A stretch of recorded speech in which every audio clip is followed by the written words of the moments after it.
Good morning, everyone. I hope you're well today. Just before we start, please continue to pray for Nigel and the whole family at this tough time.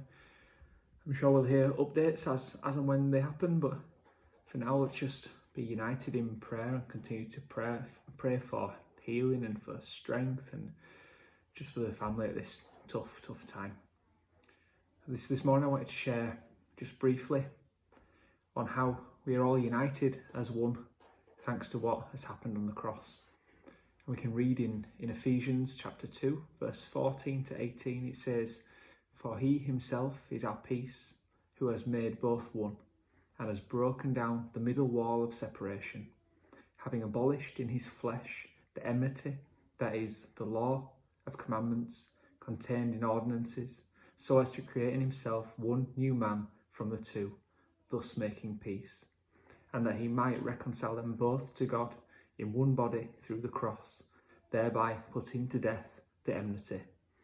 And he came and preached peace to you who were afar off, and to those who were near. For through him we both have access by one Spirit to the Father." At the time of writing, Paul was arrested on house arrest and accused of taking a Gentile into the temple past a literal wall of separation. And Paul's making it clear as he's writing here that because of what Jesus did, there is no wall, whether that be physical or spiritual.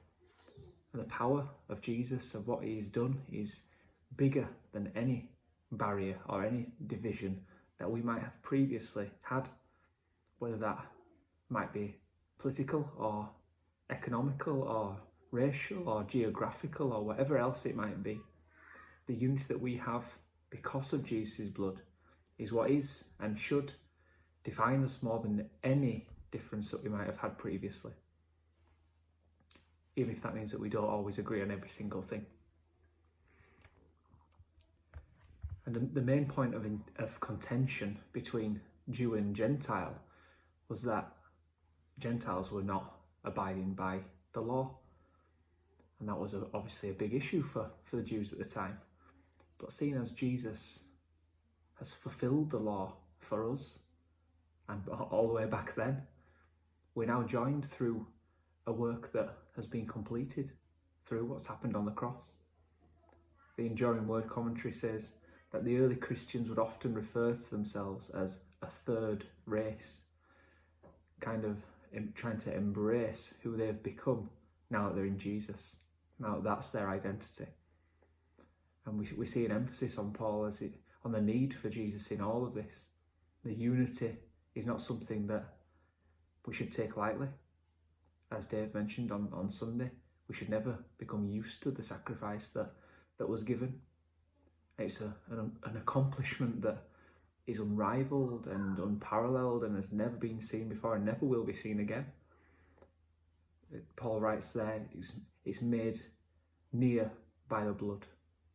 And he says, having abolished in his flesh the enmity. And he says, in one body through the cross.